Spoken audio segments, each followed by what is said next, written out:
más alguna otra cosa que anda en la web. Vamos a borrar el pizarrón de las anáforas y de la literatura. Siempre es un buen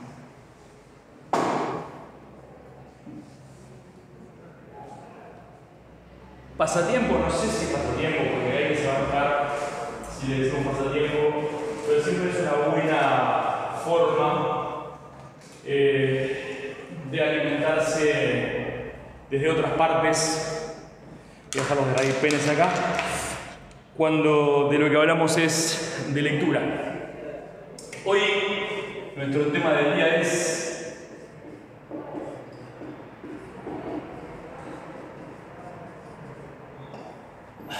evolución estelar.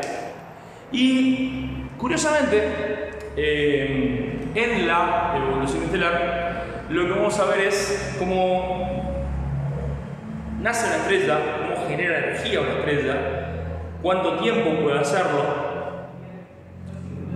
qué es lo que sucede cuando termina en esa etapa de generación de energía y cuáles son los finales que, como decía Carl Sagan, están predeterminados. O sea, hay un fatalismo en la estrella a partir del momento en que se individualiza, se forma. Esto es interesante porque las estrellas son probablemente los entes más inamovibles en escalas de lo que es el universo, ¿no? Es muy difícil afectar una estrella, o sea, solo otra estrella puede afectar a una estrella. Si están pensando en agujeros negros, estrellas de neutrones, bueno, también fueron estrellas en algún momento. Sacando la idea de los agujeros negros primordiales del Big Bang, que eso puede ser una cosa que puede darnos para otro día. Pero podemos hacer una especie de primera aproximación diciéndole que todas las estrellas van a pasar por una serie de diferentes, llamémosle, situaciones. ¿Tá? Todas las estrellas van a tener una etapa 0, todas van a tener una etapa 1, todas van a tener una etapa 2, van a pasar el 99% de su vida en esta etapa 3, también etapa llamada de secuencia principal, y luego, según la masa que tengan, es como que van a dividirse en estrellas que tengan aproximadamente entre 0,1 y unos 0,7 masas solares, un poquito menos de esto es prácticamente imposible. No quiero decir que no existe una estrella que tenga 0,09, pero 0,1, un décimo de la masa del Sol es lo que se considera aproximadamente estable. Es decir, menos de eso ya no es una estrella, es otra cosa. Después tenemos estrellas que están entre 0,7 masas solares y unas 5 a 7 masas solares. ¿Por qué de 5 a 7? Bueno, ahora van a ver, la vida es interesante. Las estrellas que tienen entre 5 y 7 masas solares, cuando antes de pasar la etapa 4 sufren una especie de etapa previa que las convierte en variables regulares, también llamadas estrellas de tipo variables cefeidas, porque las primeras que se descubrieron se llamaron estrellas de Cefeo, y bueno, tenemos toda una historia con esto, además de mujeres astrónomas y todo eso, que vamos a tratar de ver si la podemos desarrollar en su momento.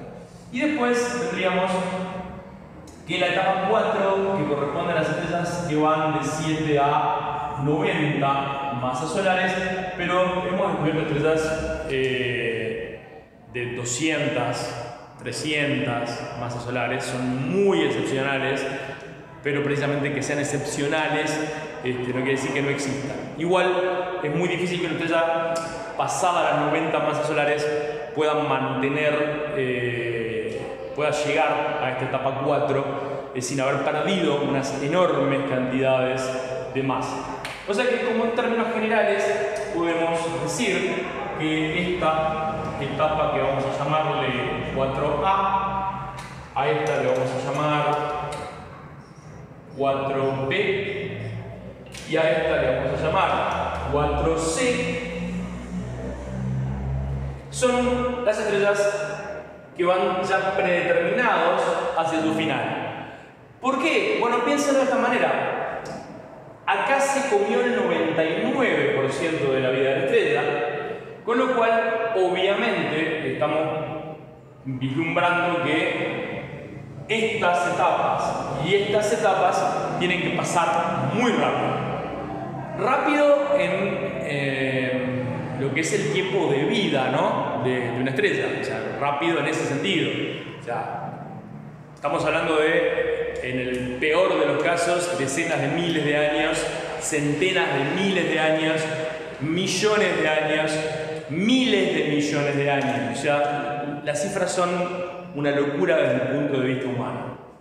¿Qué le pasa a una estrella de este tipo? Bueno, según esté cerca de los 0,7 o cerca de los 0,1, podríamos decir que hay una especie de dos diferenciaciones que podríamos llamar 5A1 y 5A2. Estas van a quedar más o menos como están, simplemente van a perder el brillo y se van a, llamémosle, comprimir un poquito. Y acá es el fin. Estas van a pasar por una etapa que se llama de subgigante, es decir, se van a inflar, no mucho, no gran cosa, unas 10 veces, eso es bastante igual, su tamaño, y después van a volver a colapsar y van a terminar muy parecidos en esta etapa que llamémosle 6A2, como estrellas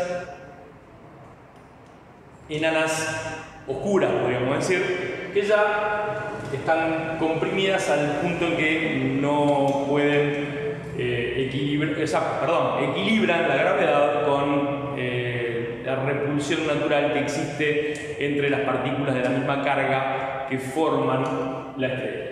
Ya deja de producir energía. Como todavía no les hablé de cómo produce energía una estrella, entonces estas partes van a tener que volver a verlas después. Y créanme, va a ser interesante comparar lo que entendieron en aquel momento con lo que entendieron ahora.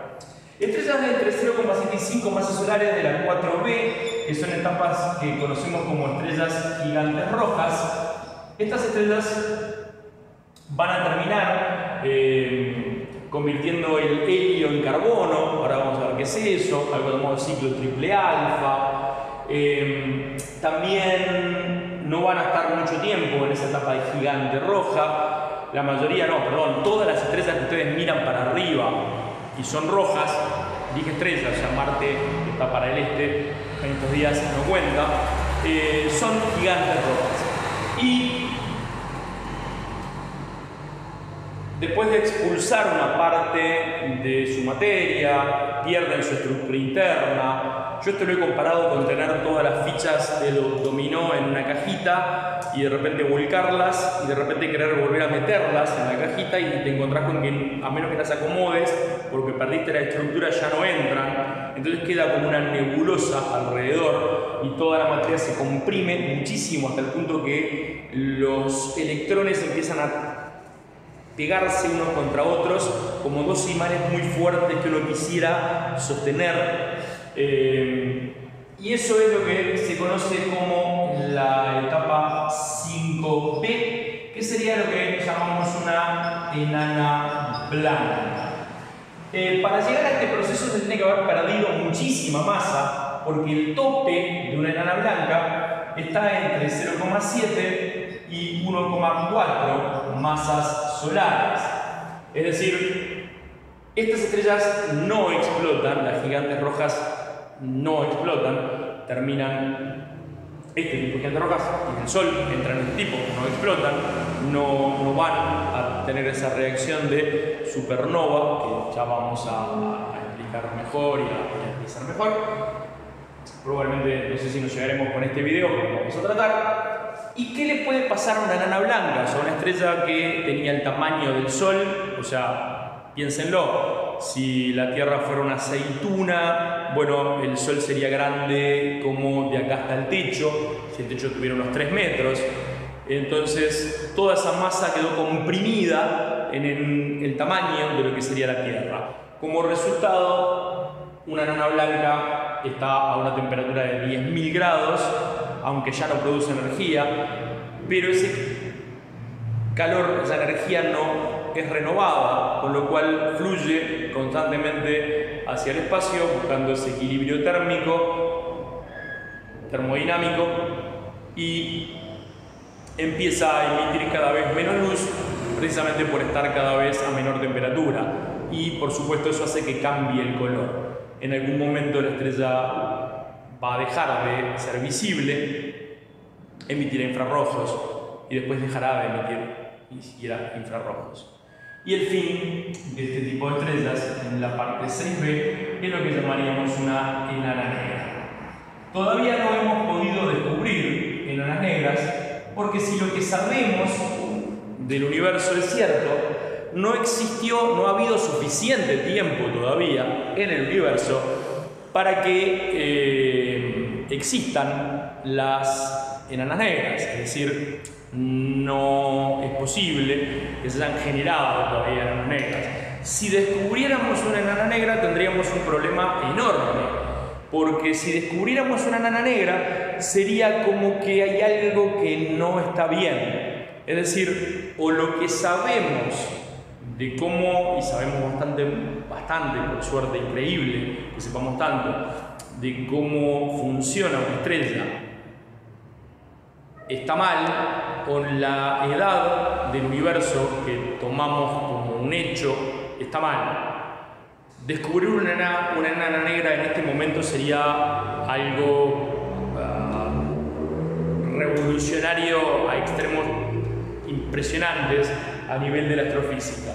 De cualquier manera, descubrir una enana negra sería muy difícil. Acuérdense que no son estrellas enormemente masivas, y a menos que estuvieran alrededor o cerca o algo de otra estrella, no podíamos apreciarlas. Sería muy complicado porque estas estrellas son las que más tiempo viven. Entonces, si estuvieran acompañadas de otra estrella, sería una estrella que sería más grande que ellas, y al ser más grande que ellas ya habría pasado por las etapas y entonces tampoco la podríamos ver. Es decir, de nuevo, sería dificilísimo encontrarlas, y además, si las encontráramos serían un acto completamente revolucionario. Para las estrellas de la categoría 4C está reservada una especie de espectáculo maravilloso. La gravedad misma de la estrella termina fraccionando una parte interna del núcleo que parece una capa de cebolla de elementos cada vez más pesados, y en un punto sobrepasamos algo llamado el límite de Chandrasekhar por Subramanian Chandrasekhar, el primer físico que calculó en qué momento la fuerza de gravedad iba a ser tan grande que si no había otra fuerza que la contuviera, iba a ser capaz de literalmente romper, para que se entienda, los átomos. Es decir, iba a hacer que los electrones cayeran, se vieran proyectados, se aplastaran y tocaran los protones y se anularan las cargas, se emitiera una enorme... Bueno, eso vino después porque ya es más mecánica cuántica y eso es un juego que vino después, la explicación. Yo estoy hablándoles desde la mecánica más clásica, ¿no? Pero bueno, imagínense que están parados arriba de un piso enorme que está hecho todo con bolitas de vidrio, ¿tá? Como esas bolitas de vidrio donde hay nieve en las películas, y de golpe vos te vas moviendo bien despacito para que no pase nada, pero de pronto pisás una, se rompe, pisás dos, y creas una reacción en cadena y todo eso se derrumba porque rompiste un espacio enorme, grande como esta clase, y ahora solo hay un montón de vidrio picado en el suelo. Lo que antes estaba lleno de vidrio, ahora es un poquito de vidrio así en el suelo. En el caso de una estrella, que esto pasa donde hay más presión, o sea, cerca del núcleo, lo que pasa es que se genera como una especie de hueco o embudo, si ustedes quieren verlo así, por donde entran cantidades enormes de hidrógeno que estaba arriba, que no había sido fusionado en la estrella, a un núcleo que está súper calentado, hasta 1000, por lo menos miles de millones de grados, y eso genera que ese hidrógeno se fusione de golpe y la estrella explota en 7000, explota de una manera fabulosa. Estamos en presencia de una supernova. O sea que estas estrellas que son súper gigantes van a pasar por una etapa muy cortita, una etapa de segundos, que sería la etapa 5 de 5C, de supernova. Y acá viene lo curioso, porque la supernova al explotar va a generar elementos químicos que de otra manera serían imposibles de generarse porque requieren energía para ser formados. No es que emiten energía cuando se forman, sus ligaduras, llamaríamos así, no son energía negativa. Ya vamos a hablar un poco de eso porque he escuchado a algunos profesores decir que las estrellas transforman masa en energía. Diosa. Y eso que soy no creyente, agnóstico, ateo, llámenle como quieran. Pero bueno, la cosa es que esa supernova puede llegar a brillar como toda la galaxia que la contiene y a veces incluso más durante un periodo de tiempo muy corto. Acá el periodo de tiempo es muy corto, en serio, estamos hablando de segundos, horas, días, quizás meses. El brillo baja rápidamente, la energía es bestial. Bueno, si hubiera planetas desaparecerían, estrellas cercanas se verían, los planetas, estrellas cercanas, no las estrellas, a menos que estén muy cerca, se verían modificados, destruidos probablemente. Hay otro tipo de fenómenos, muchos fenómenos agresivos. El universo no está hecho para nosotros y no le importamos. Por eso es tan importante que a nosotros nos importemos nosotros. Y se acuerdan que les dije que esto había pasado porque se había formado una especie de hueco adentro de la estrella. Bueno, pueden pasar dos cosas. ¿Se acuerdan del límite de 1.4 masas solares? El límite de Chandrasekhar. Si ese límite, si las estrellas, si lo que queda de la estrella que provocó ese hundimiento y provocó esa explosión tiene entre 1,4 y 3 masas solares, estamos en presencia de lo que se conoce como un púlsar, o como esto está hecho, acuérdense, los electrones se cayeron al núcleo y ahora los protones y los electrones ya no están más, hay neutrones, la carga negativa y la positiva se anularon, no ley de conservación de la carga no se perdió, pero sí se emitió y se radió en forma de otras cosas. Como están hechas de neutrones y tienen la masa de hasta 3 soles, pero concentrada en un tamaño tan chiquitito, que es del tamaño, literalmente, del tamaño de una ciudad, como Montevideo. También a los púlsars se les llama estrellas de neutrones, como ven son muy originales, estrellas de neutrones. ¿Ah? Y después vamos a ver por qué se les llaman púlsares, ¿no? O sea, ese es el otro punto, ¿no? ¿Por qué le llamamos púlsares a los púlsares? O pulsares a los pulsares. Hay quien dijo que hubiera estado mejor elegir el nombre de rotares, ya van a ver por qué. En este punto, acá, la pantalla no me está dejando mostrarles bien, ahí, para que lo vean. Puede pasar otra cosa, y es que lo que generó esa explosión, ya sea antes o después o en el momento, tenga más de 3 masas solares, tenga una masa mayor a 3 masas solares. A esto se le ha llamado también límite de Ruffini. También se habla de algo llamado el radio de Schwarzschild. Yo algo les hablé en la última clase de gravedad sobre Karl Schwarzschild, que calculó que si agrupábamos mucha masa en un espacio muy pequeño, la velocidad de escape iba a ser mayor que la velocidad de la luz, lo cual crearía lo que sí, es exacto lo que están pensando, un agujero negro. O sea que para lo que podríamos acá sería la etapa 6C1 y acá estarían los agujeros negros, a los que les llamaríamos, si quieren, si les parece, etapa 6C2.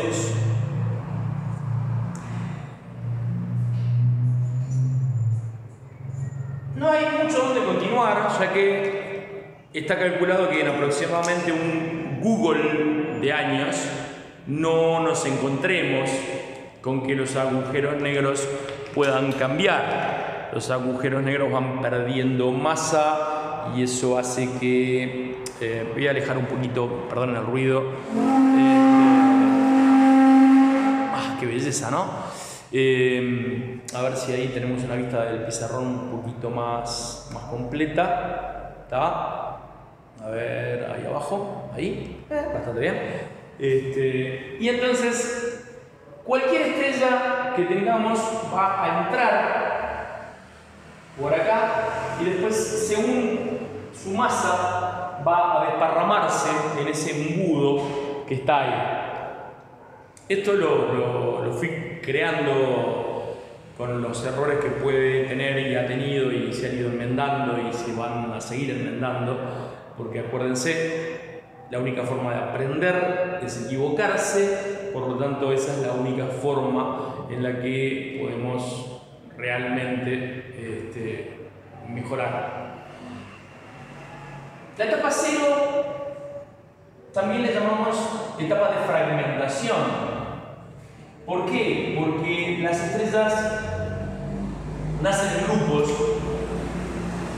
de nebulosas, nubes gigantescas de gas y polvo, básicamente hidrógeno, que empiezan a separarse por un fenómeno llamado vectorización, es decir, las partículas que tienden a ir más o menos para el mismo lado empiezan como a desarmar la nube, algunas se concentran, otras se van para allá, otras se van para allá, otras se van para allá, y si tengo partículas que van para el mismo lado, la gravedad empieza a juntarlas con las que van para el mismo lado, lo cual me forma que esa nube se empiece a fragmentar en diversas otras nubes más chicas que se pueden fragmentar más hasta que vaya un momento en que ya no hay, la gravedad no permite la fragmentación porque ya están demasiado grandes y demasiado cercas, lo cual nos lleva a algo que se llamó o se postuló como glóbulo de Bock por Bart Bock.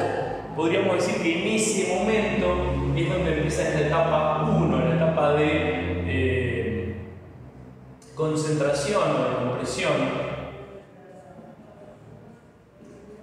de la estrella. Acá van a pasar muchas cosas porque la conservación del momento angular, que es algo que hemos hecho algún experimento alguna vez antes de la pandemia, con una silla giratoria y unas pesitas o mochilas, nos muestra que cuando algo empieza a girar, a contraerse y mantiene su giro, para conservar ese momento angular, ese momento de inercia, empieza a girar cada vez más rápido. Pero al girar cada vez más rápido, como si vos agarraras tu taza de café y la revolvieras muy rápido, podés volcar. Si volcás poca materia, bueno, vas a tener una estrella y esa materia que se volcó va a quedar girando en el mismo sentido, hacia el mismo lado, en el mismo plano, y va a formar un sistema planetario. Pero si volcás más de 0,1 masas solares, bueno, bienvenido, tenés lo más común del universo, que son los sistemas binarios o sistemas múltiples de estrellas que están relacionadas, que nacieron de la misma nube, pero además nacieron del mismo glóbulo de Bock en esa etapa de concentración. La etapa 2 es una etapa de lo que se conoce como variables de tipo T Tauri. ¿Por qué T Tauri? Por la letra griega teta. Theta Tauri, porque la primera que se descubrió era una de estas estrellas. Después descubrimos en Beta Pictoris que cuando la estrella se estudia bajo determinadas condiciones, que pueden ser infrarrojos, con telescopios en el espacio porque no llegan hasta la Tierra, o simplemente en esta etapa cuando la estrella ya se encendió, o sea, la etapa de concentración diríamos que termina en el momento que la estrella empieza a emitir luz y ahí empieza esa variable. La estrella todavía no tiene una estructura interna totalmente definida, es como cuando uno abre la manguera y la manguera sale como a chorros. No estoy comparando, para que tengan la idea de lo que está pasando. La estrella está de una forma que no es predecible, variando su brillo, su tamaño y su temperatura dentro de ciertos niveles, y entonces se llaman variables irregulares. Generalmente es alrededor de estas estrellas que pueden verse los discos, llamados discos circunestelares, discos de acreción, que son esos discos que yo les decía de gas y polvo que terminan juntándose para formar planetas que van a girar alrededor de la estrella, sistemas solares, sistemas estelares en formación, pero acuérdense que si se volcó un poco más de lo debido, podemos llegar a tener una estrella con otra estrella girando, no una estrella y planetas. Entonces esta parte es interesante. Para cuando la cosa alcanza un equilibrio, yo les diría que así como acá tenemos la nube fragmentándose, acá ya la gravedad empieza a ser dominante, acá la gravedad encuentra un adversario en la pulseada, que es la energía. Acá estamos en el momento del equilibrio, equilibrados. ¿Entre qué? Bueno, entre las dos cosas que forman la estrella, que son la gravedad y la presión de radiación, que es lo que va hacia afuera. A esta etapa se le llama de secuencia principal. Acá hay un equilibrio entre la energía y el ritmo de esa energía creada y por supuesto la gravedad de la estrella que está empujando. En ese caso generalmente hay un tipo de estructura, un núcleo bien definido con capas que pueden ser una zona radiativa, una zona convectiva, donde hay transporte de energía y materia. La zona radiativa tiene características muy particulares, es decir,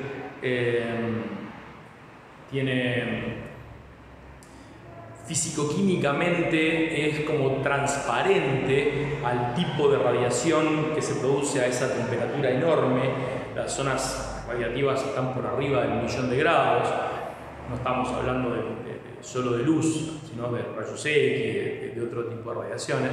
Y entonces, entre la presión enorme del peso que está sosteniendo arriba, más el calor del núcleo, como que está en el medio del sándwich, bueno, ahí tenemos un transporte de energía sin que haya un transporte de materia, de convección, precisamente. Eso lo vamos a explicar mejor. Esto es a modo introductorio, ¿no? Y bueno, ya saben lo que pasa cuando se agota el hidrógeno. Ahí tenemos los finales posibles de la estrella. Pero vamos a ver cómo funciona una estrella que ya está en la etapa 3. ¿Cómo podemos definir una estrella que ya está en la etapa 3? Una estrella que ya está en la etapa 3 tiene algunas características interesantes.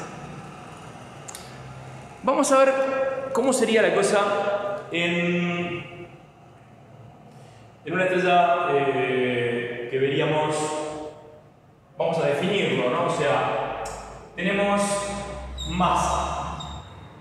La masa tiene que ser mayor a 0,1 masas solares.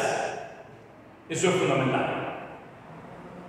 Obviamente, la masa, ya vimos, está emparentada con la gravedad. Es decir, no me puedo escapar de esto.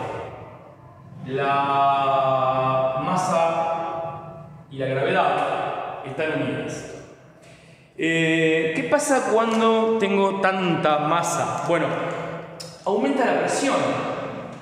Cualquiera de ustedes que tenga peso apoyado, sabe que la presión, o sea, Newton sobre metros cuadrados, Pascal, aumenta.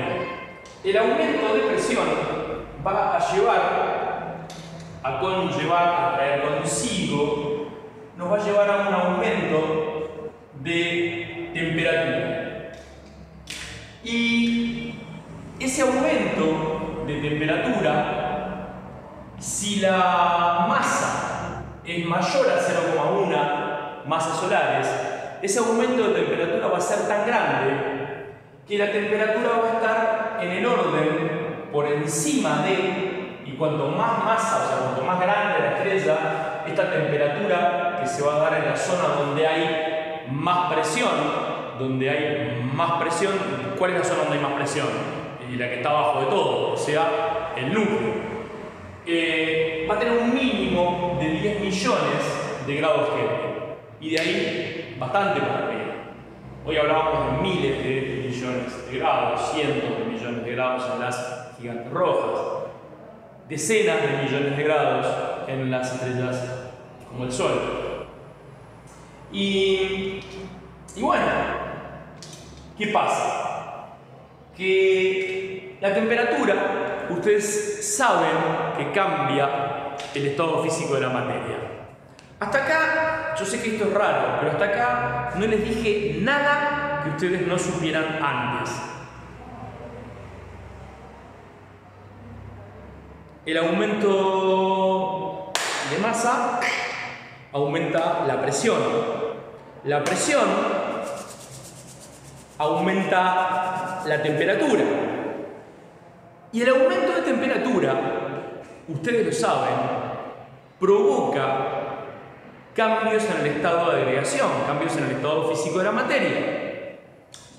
Y saben que si tienen hielo, se va a convertir en agua líquida, y que el agua líquida se va a convertir en vapor. ¿Y qué pasa si caliento el vapor de agua? Siempre hay alguno que dice explota, no explota. Pero podría explotar si no tengo cuidado.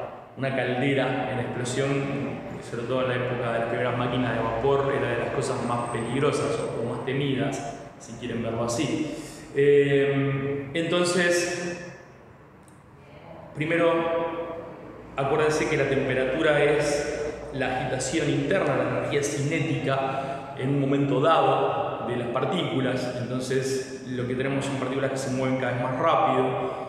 En un momento ya no pueden sostener los enlaces, y el hidrógeno y el oxígeno no pueden juntarse, desaparecemos del reino de la química, entramos en el reino de la física, ya no hay enlaces posibles, por lo tanto lo que tenemos es una enorme cantidad de hidrógeno y oxígeno sobrecalentados, pero todavía siguen siendo hidrógeno y oxígeno. Pero si seguimos calentando, los electrones ya no van a poder estar en sus niveles ni establecer sus contactos, y entonces los núcleos van a quedar sueltos y la materia va a quedar cargada. Por un lado tengo mis protones, que tienen el 99,99% de la masa del elemento químico del átomo, mientras que por otro lado van a estar sus electrones ahí, que van a estar ligados a ningún nivel de energía específico, a ningún orbital, van a estar libres. Eso es plasma. No se lo puedo mostrar, no han visto plasma nunca, no es la tele de plasma. Hay gente que ha definido el fuego tipo de plasma de baja temperatura y baja densidad. No sé, no me parece tampoco. Me parece que eso es medio como confundirlos. Piensen en el plasma solo como en otro estado de la materia que además es susceptible de ser afectado por campos magnéticos y eléctricos, obviamente. Cuando llego acá a esta temperatura, y entonces por primera vez los electrones se me desligaron, y entonces lo que tengo es plasma, por primera vez puede empezar a pasar lo que hace que una estrella sea una estrella. Puede empezar a generarse energía. Es decir, 4 núcleos de hidrógeno se van a convertir en un núcleo de helio, Y este proceso va a generar energía. ¿Dónde va a pasar esto? En la parte más caliente, con más presión, o sea, en el centro de la estrella. Afuera de la estrella está el vacío frío del espacio, la energía va a fluir hacia afuera. En esa salida desde el núcleo hacia afuera, la presión va a contrarrestar a la gravedad. Es decir, esta energía, al tratar de salir, se transforma en una fuerza que se llama presión de radiación. También en algunos libros le llaman presión de los gases, no me gusta. Presión de radiación es un lindo nombre. La presión de radiación es la energía tratando de salir. Y obviamente lo que va a hacer es equilibrar a la estrella. La presión de radiación al tratar es la energía al escapar de la estrella. Durante mucho tiempo no teníamos ni idea de cómo pasaba esto, ¿tá? Durante mucho tiempo la energía del Sol era un misterio. Se le buscó bases gravitatorias con la vieja querida ecuación de la energía potencial gravitatoria, masa por G por H, por la variación de la altura, entonces salir cayendo, y entonces la energía, el calor. Pero las mejores cuentas daban un Sol de 100 millones de años. Y teníamos bastante clara que la vida, por lo menos, tenía mucho más que 100 millones de años sobre la Tierra, lo cual tenía problemas, o acarreaba problemas parecidos al que les contaba hoy de las enanas negras.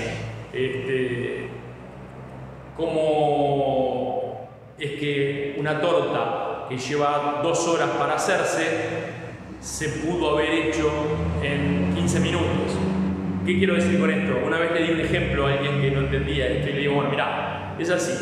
Vos estás con un amigo y tu amigo dice, ¿querés comer torta? Sí, genial. Hago la receta y esto va a estar pronto dentro de 45 minutos. Pone el horno, lo pone 45 minutos para que se apague solo y te dice, voy a pasear al perro.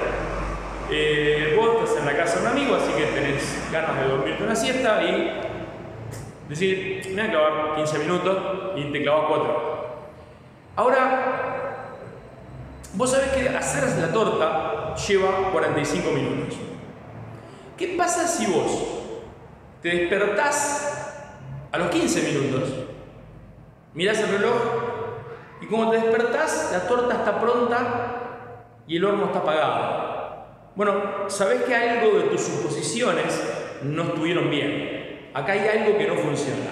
O la torta se hacía en menos tiempo, o te fuiste a dormir 15 minutos y te clavaste 4 horas de siesta, o tu reloj anda mal. Pero hay algo de todo lo que está acá que no está bien. Lo cual te termina llevando obviamente al punto inicial. ¿Qué está pasando acá? Y resulta que la energía del Sol venía de otro lado. ¿De dónde? Bueno, eso es lo que vamos a ver ahora. Pero yo ya te aclaré que necesitas hidrógeno para fusionarlo en helio, en un proceso llamado nucleosíntesis del helio. En ese proceso tiene mucho que ver esa ecuación de Einstein que dice que la energía es igual a la masa multiplicado por una constante. Que la energía y la masa son lo mismo, eso es lo que dice esa ecuación. Y entonces ahí vas a ver gente que te dice, bueno, lo que está pasando es que la masa se convirtió en energía. ¿What? No, a ver, si la energía y la masa son lo mismo, entonces no puedo convertir una cosa en la otra, no puedo convertir lo mismo en lo mismo. O sea, entendámonos, que hay algo que tiene que ver con este proceso, sí. De hecho, el primero que se dio cuenta fue Sir Arthur Eddington, aquel que habíamos dicho que que yo le recomendé la película, que había descubierto el proceso por el cual tomar en cuenta las ecuaciones de Einstein para el perihelio de mercurio y no fue que fue idea de él, ya lo habían tratado de hacer aquellos alemanes que los rusos los mataron porque creyeron que eran espías. Vean el video de gravedad, está bueno. Y todo eso viene de ahí. Acá el problema es otro. Obviamente, si yo tengo 4 hidrógenos, cada hidrógeno en unidades de masa atómica, simplifiquemos, sería más o menos 1,008. En realidad el número es un poco más largo, es 1,0079. Para el caso de hoy no es lo que más nos preocupa. El número total da algo así como el resultado de esta cuenta, da un resultado en UMAS de 4,032, redondeando. Y siempre aparece algún avispado que te dice: ¡ja! Pero el helio, que yo lo hice con esto, tiene 4,0026 unidades de masa atómica. Obviamente que hay una pérdida de masa, y como la energía y la masa y la ley de conservación son de las cosas más confiables y seguras que conocemos hoy por hoy, sabemos que no puede haberse perdido masa ni puede haberse perdido materia, que no es lo mismo, ni energía. Entonces la masa se convirtió en energía. Pero te acabo de decir que no podemos hablar de que la masa se convirtió en energía. Desde un punto de vista físico eso es un error, de verdad es un error. Es un horror, no es un error. Sí hay algo de cierto. Hay algo de cierto en que este razonamiento de Eddington está bien. Hay algo de cierto en el que el razonamiento de Eddington está bien, de que la teoría de Einstein también está bien, y hay algo de cierto en esto. Fue un físico llamado Georges Gamow, que después su obra iba a ser completada con otro llamado Hans Bethe, que además después iban a invitar a un tipo que se llamaba Alpher, solo para que cuando firmaran el documento, no, Alpher contribuyó también, pero les pareció muy gracioso que un artículo que hablaba sobre el origen de las cosas y detrás se estuviera firmado por Alpher, Bethe y Gamow, o sea, Alfa, Beta y Gamma.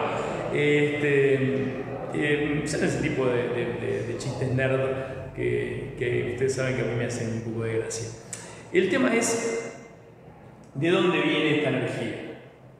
Y lo primero que tenemos que tener en cuenta es que los protones son positivos.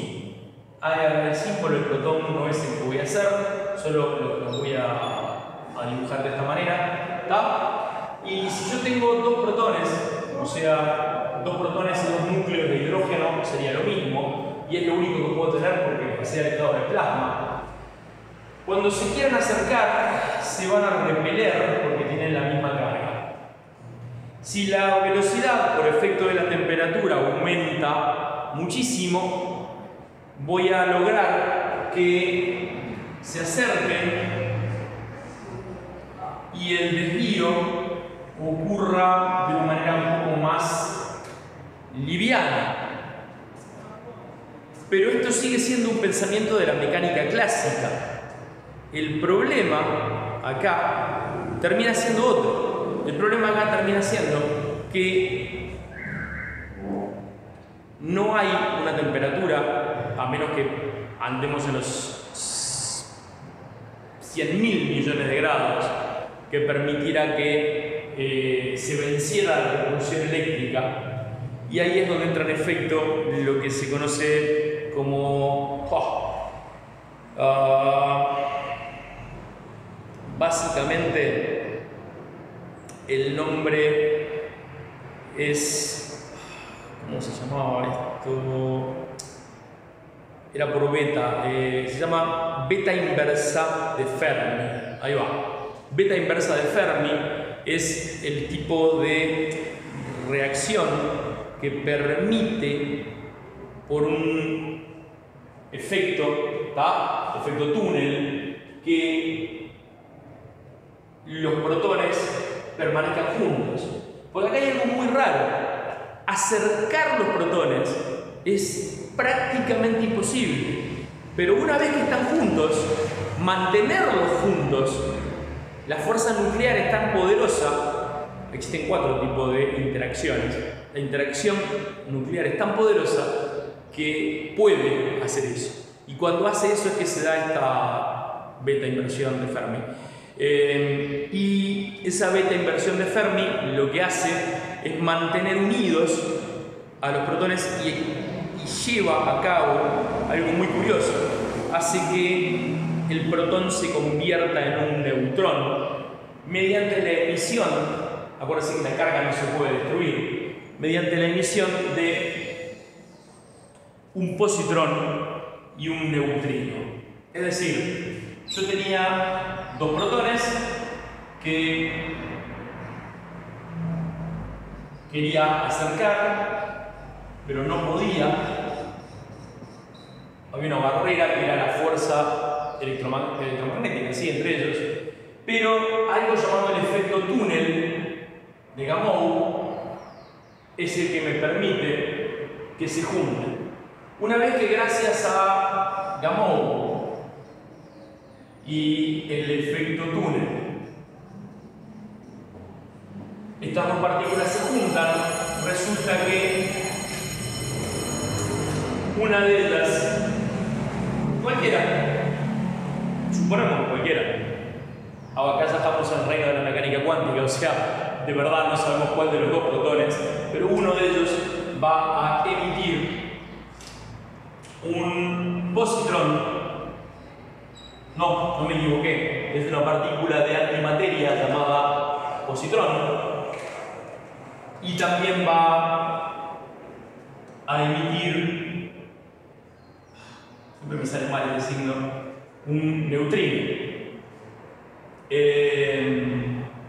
Tengo mala letra en español, así que imagínense. Bueno, esto sería un neutrino. Lo que tengo ahora es deuterio.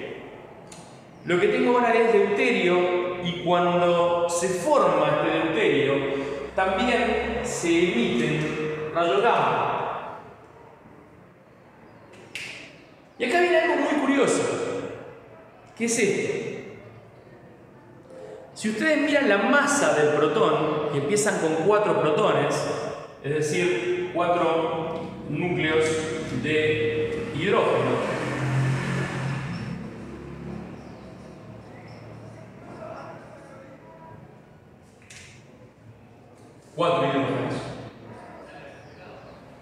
y terminan con un núcleo de helio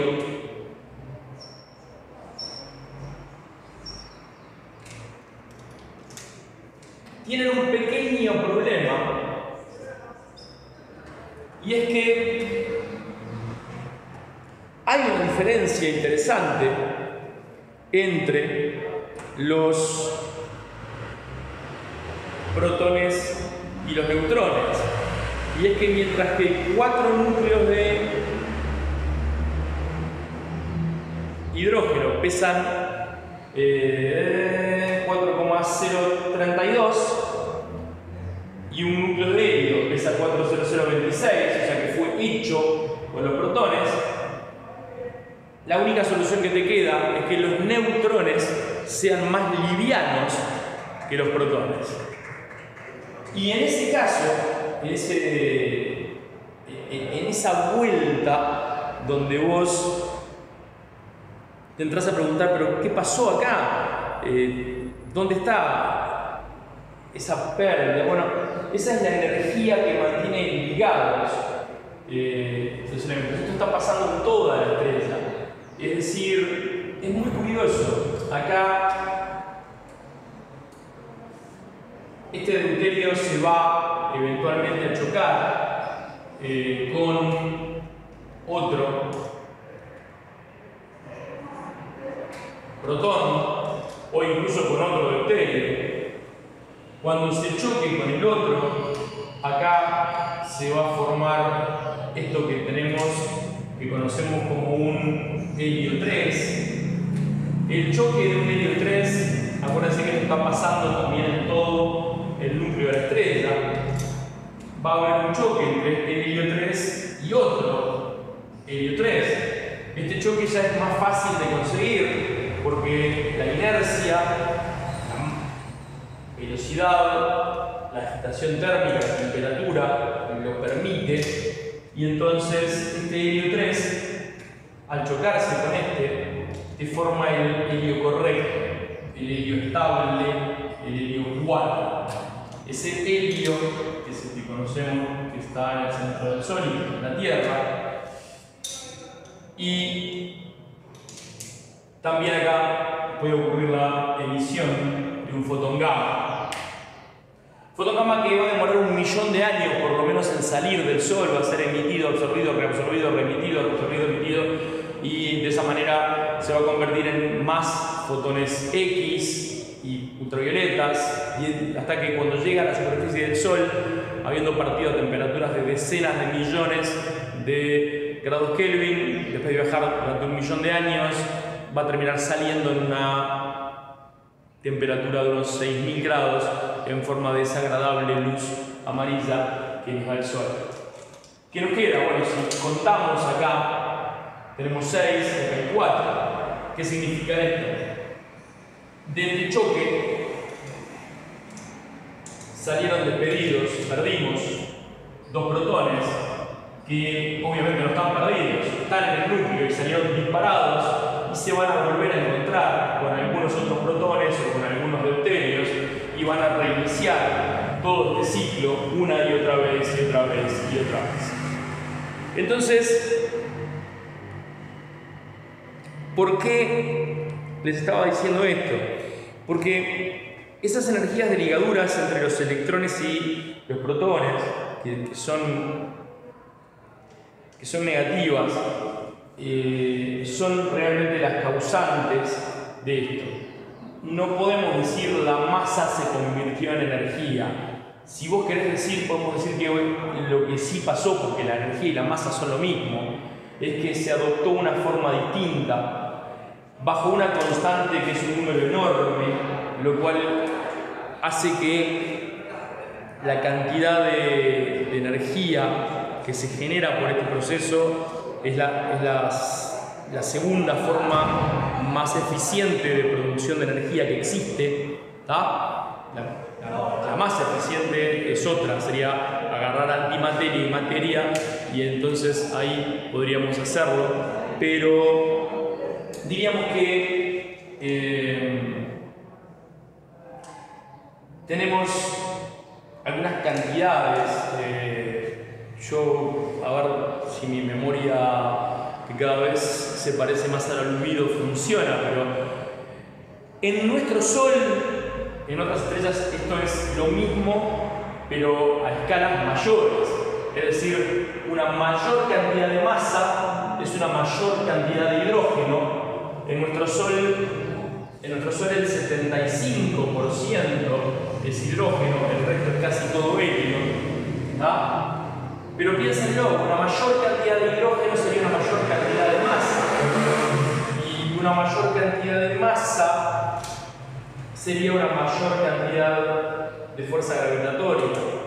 Lo cual llevaría a que, para equilibrar esta mayor cantidad de masa, yo tendría que tener una enorme y mayor cantidad de presión de radiación. Es decir, a ver si se ve bien ahí. Y entonces, vos podrías decir, pero una estrella que tenga más masa va a brillar más, va a emitir más luz. Sí, tenés toda la razón del mundo. Pero ¿sabes qué? Una estrella que tenga más masa va, tratando de que no se me caiga el trípode de la mesa, sería muy cómico. Una estrella que tenga más masa va a gastar su energía mucho más rápido para mantener equilibrada a esa enorme gravedad. Entonces, al gastarse su hidrógeno mucho más rápido, y acuérdense que necesito cumplir condiciones para esto, eso haría que la estrella durara muchísimo Esta era la inversión de beta Fermi, por Hans Bethe. Y acompáñenme un poquito más para que pueda darles lo que les decía, o sea, más o menos unos 700 millones de toneladas métricas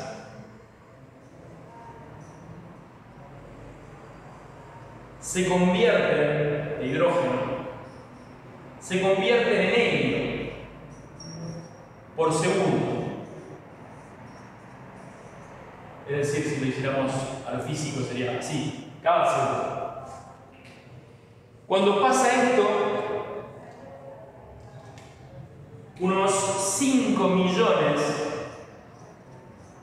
de esa masa, 5 millones de toneladas métricas de esta masa, abandona el Sol en forma de energía.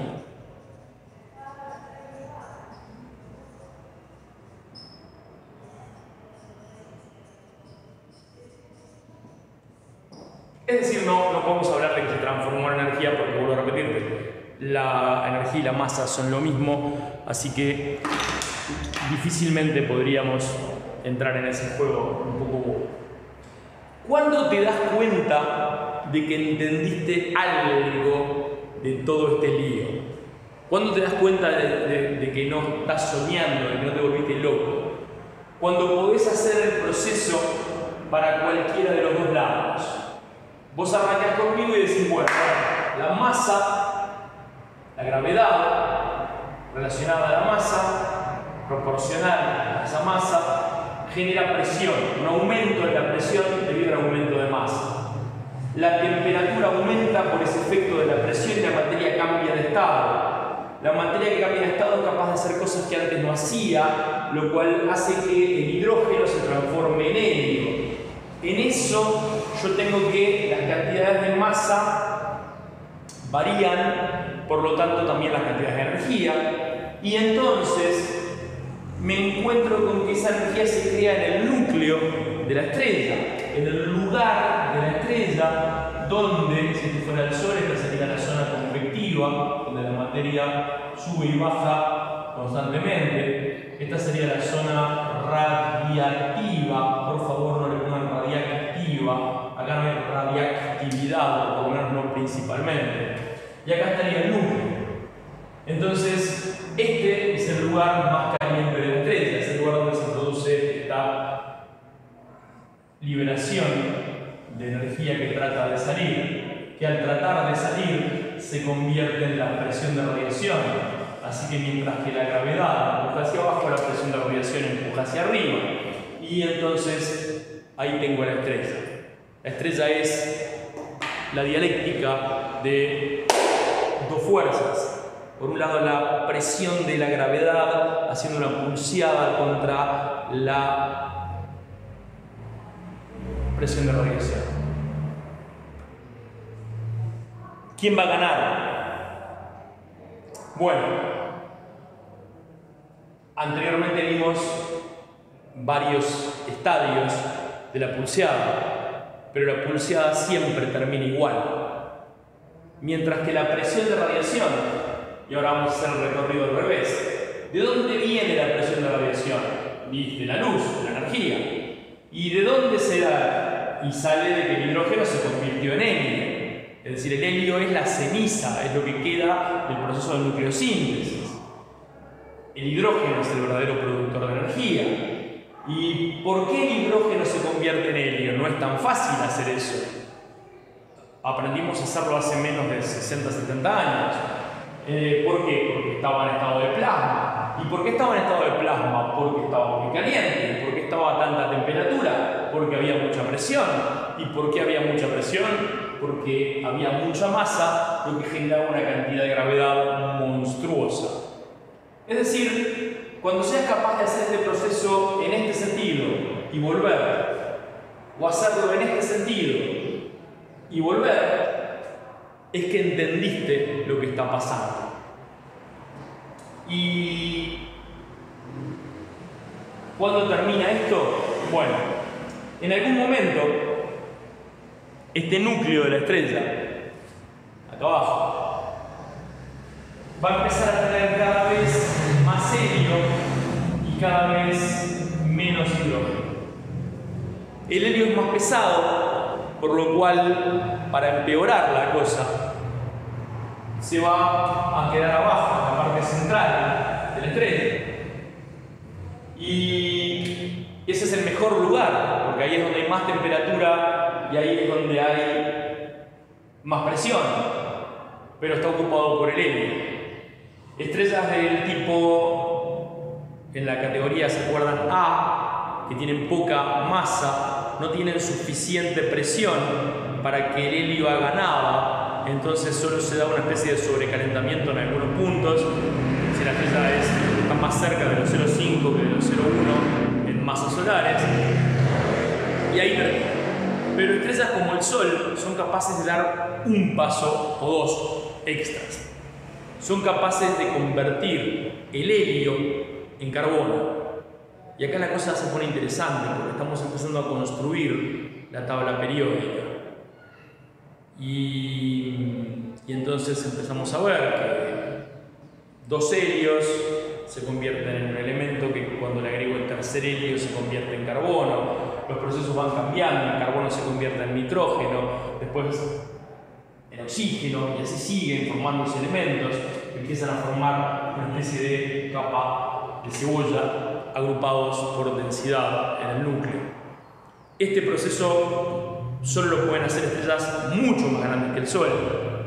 Las estrellas de las que estamos hablando acá llegan hasta quizás poder construir el 26 de la tabla periódica, que es el hierro, porque después de ese proceso, cada vez que vos fusionás un elemento en otro, te encontrás con que se libera energía, pero tres helios,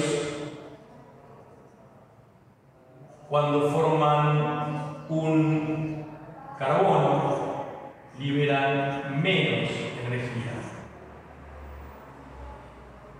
y requieren más, y entonces vos sabés que saliste de la etapa 3 cuando dejaste de fusionar hidrógeno como tu fuente principal de energía.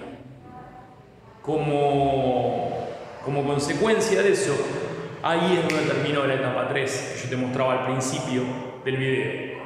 El punto interesante acá es que ¿qué va a pasar con las estrellas que tengan más de esa cantidad de masas solares? Bueno, lo que va a pasar es que cuando lleguen al hierro y no puedan producir más energía, va a haber una especie de colapso en la capacidad de producción de energía. Y acordate que la capacidad de producción de energía es otra cosa. La capacidad de producción de energía es la capacidad de producción de presión de radiación, que es la energía. Eso deja a la gravedad libre para hacer un último intento de ganar la pulseada, que a veces hay como una especie de rebote del enemigo, pero la gravedad le va a ganar igual. Pero en ese rebote lo que va a pasar es que se va a colapsar partes del núcleo interno, y era ese ejemplo que yo te daba de que alguien estaba ahí y entonces se va a caer todo para adentro y ahí